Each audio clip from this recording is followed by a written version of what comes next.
Thank you. Thank you, Chris. Hello, everyone. My name is Rangachari. He just decided to cut it short. And I run products and technology for VISANOW. We're building a global immigration platform, and I'll explain what that is in a second.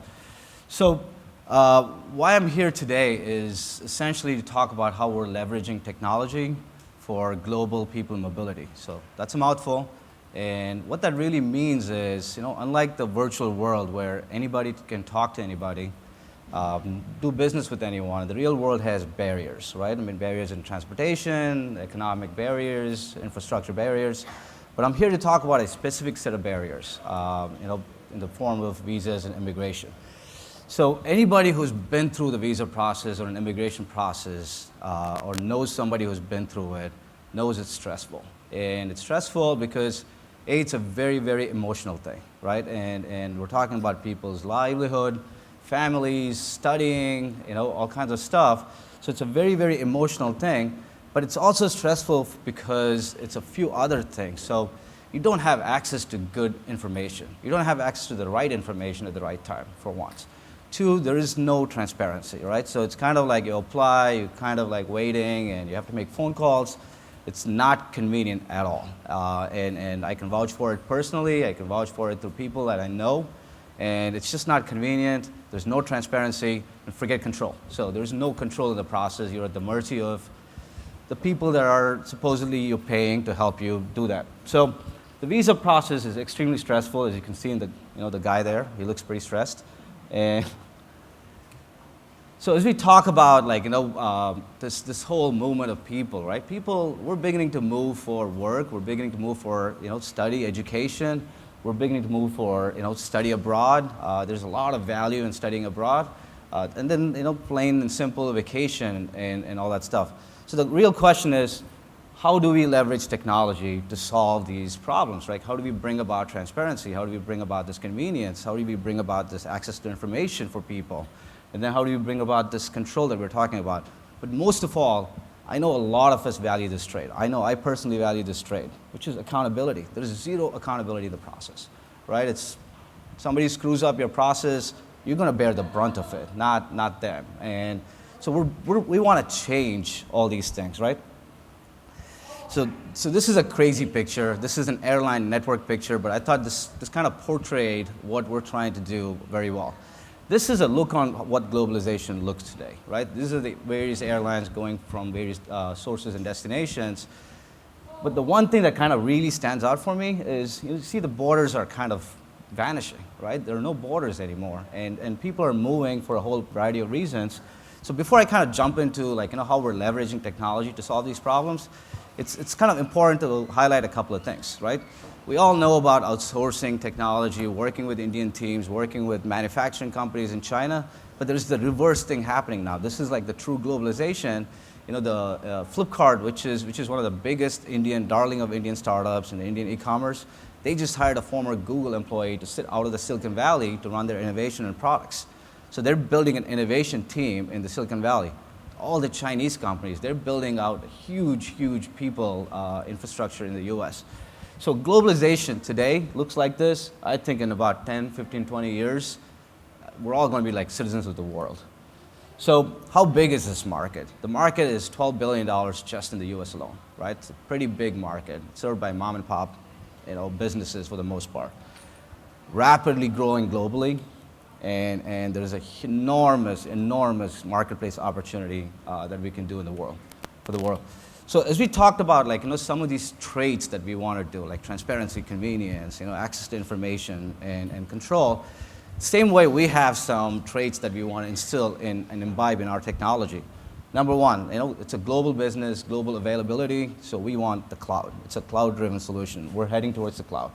We're really imbibing a mobile-first approach. I don't even need to explain this anymore, right? I mean, everything is mobile-first. Mobile is no longer a separate channel. It is one of the channels that people use.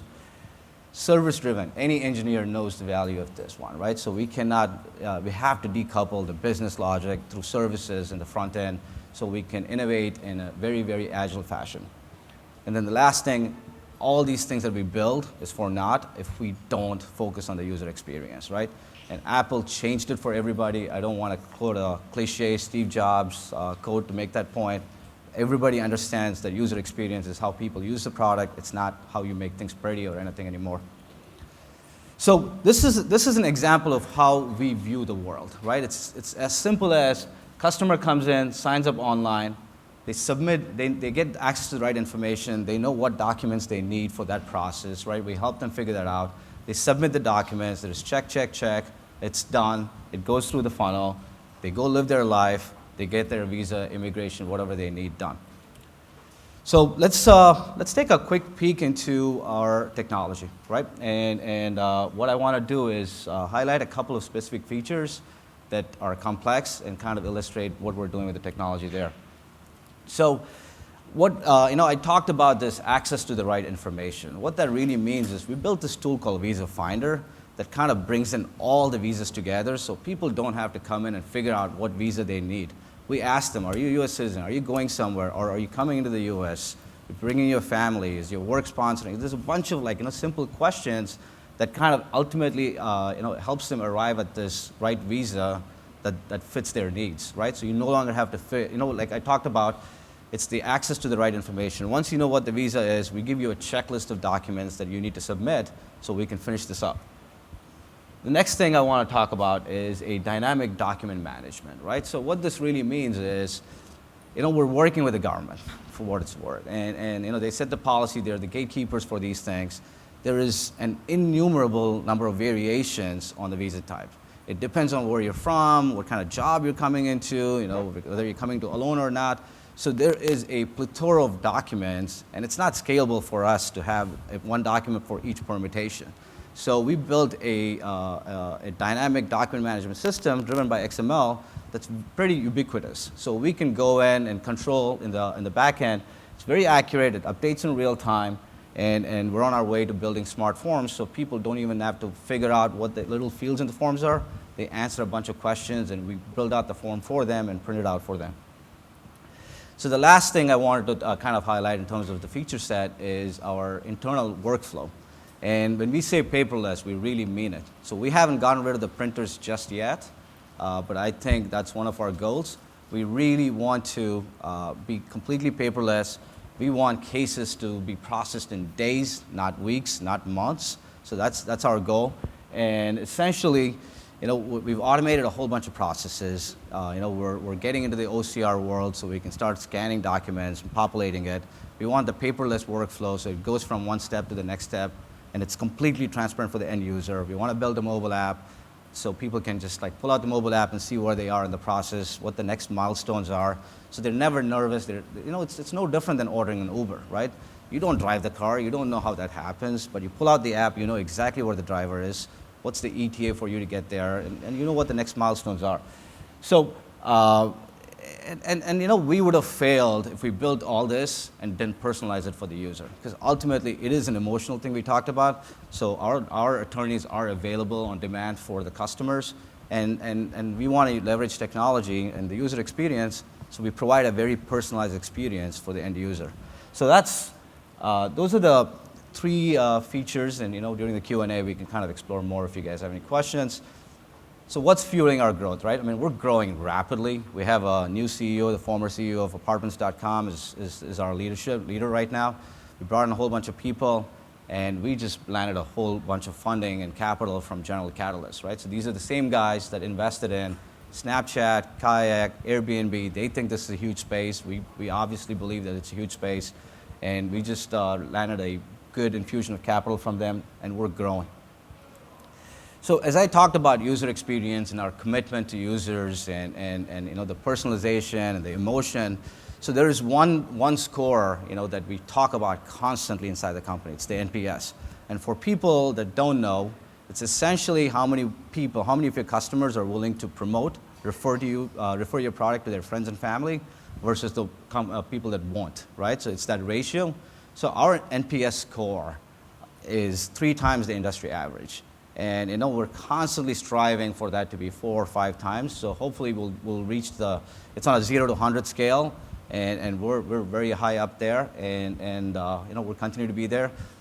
One of the things that we stress upon in almost every management meeting inside the company is what's the NPS score, and it's really driven by our CEO. It's really being indoctrinated into everybody inside the company. So we have a very, very high NPS score, and we're proud of it. So, which kind of brings us to why we're really here, and we're hiring, we're growing, and we're looking for some awesome people inside technology. We're looking for some product owners. We're looking for some marketing superstars. We're looking for sales superstars. So, if you fall into any of those buckets, we absolutely want to talk to you. So I want to leave you guys with this one thought that kind of summarizes, what we're trying to do and what we've done and what we strive to do. So the thought is very simple. I mean, imagine a world where, if you're a talent looking for an opportunity, or if you're a business looking for talent, or you're just simply moving for family reasons, studying abroad, focus on that, right? That's the bigger issue for you, and then you can entrust the process of getting you there through a very simple, convenient, transparent system, and that puts you in control, that's extremely cost efficient. That's our dream, right? We've dreamed it, we're building it, and we hope you will be a part of it. That's all I have. Visit our booth, and thank you.